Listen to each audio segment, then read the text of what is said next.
Maya Alvarez leaned forward slightly, her fingers tracing the rim of her untouched water glass.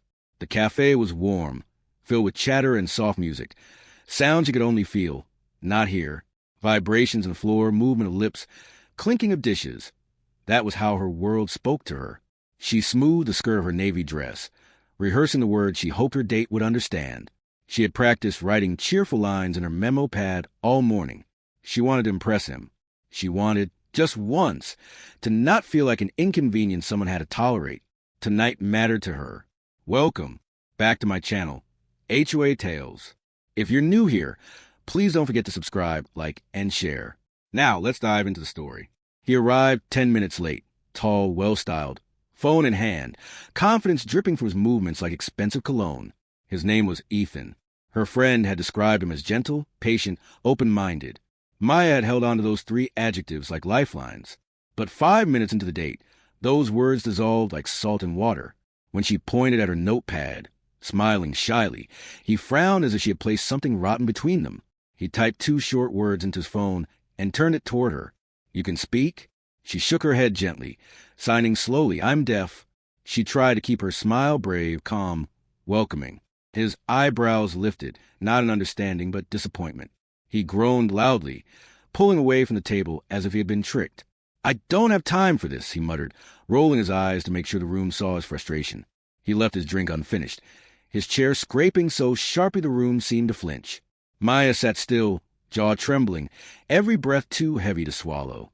Words she could not hear but could feel. This is why no one stays. And then movement. Slow, gentle, hands signing from the next table. You deserve better. She blinked through tears, focusing on a man across from her, mid-30s, rough stubble, sleeves rolled, eyes warm like late summer.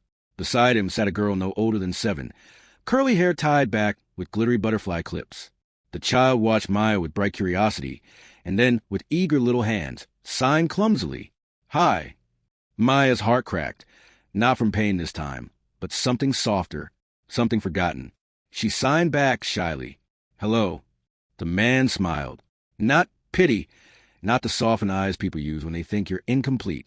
His smile was level, real, grounding. A moment later, he walked over with his daughter.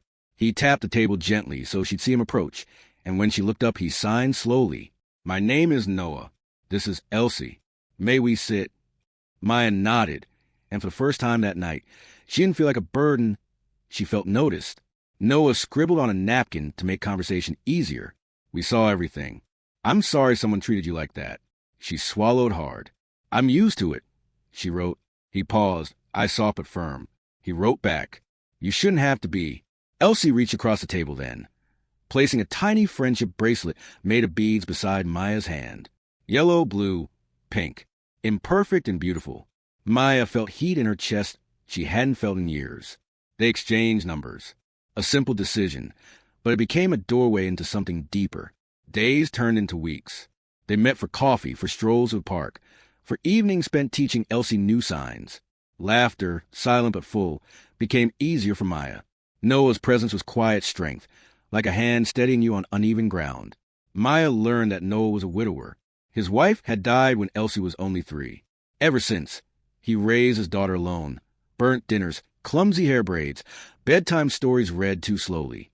He learned sign language for no other reason but to make the world kinder for his daughter, to teach her that words aren't the only way to be understood. And day by day, Maya felt her carefully built walls loosen, bricks of doubt, of past rejections, of every moment she'd been told she was too complicated to love. Yet healing is never a straight line. Some nights, lying awake with old memories pressing heavy on her chest, the cruel question returned. Who would choose someone like you? No one noticed. He saw her flinch when strangers whispered. He saw her avoid eye contact when a waiter asked a question she couldn't hear. He saw her shrink beneath years of unkindness no one else could see. One evening by the lakeside, moon stretched across the water like silver silk. Noah stopped walking. Elsie collected stones by the shore while they stood facing each other, wind brushing gently against their clothes. He raised his hands, signing slowly, deliberately, with no room for doubt. You are not broken. You are not a burden. You are worth loving loudly, fiercely, fully. Maya's breath shattered. Tears spilled freely, not from hurt, but release. Every word signed toward her felt like a thread, pulling her back into a world she thought had no space for her. That night, she realized something powerful. Love can speak without sound. Sometimes the quietest gestures carry the loudest truths. Months later, in that same cafe where she was once rejected, Noah gently placed a small box before her. Elsie bounced eagerly beside him, signing excitedly, "Open, open." Inside was not a ring, not yet, but something even more meaningful. A gold pendant shaped like hands forming the sign for love. Maya pressed it to her chest, tears warm on her cheeks. Not from pain, not from shame, but from finally being seen, not despite who she was, but because of it. The worst night of her life had become the night destiny changed directions. Sometimes rejection isn't an ending, it's a redirection. Sometimes the person who walks away makes room for the one meant to stay. And somewhere across from her, signing slowly with steady hands, a single father looked at her as if she was more than enough.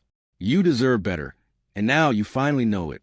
I hope you like the story. For more intriguing stories, please subscribe our channel and also click on bell button.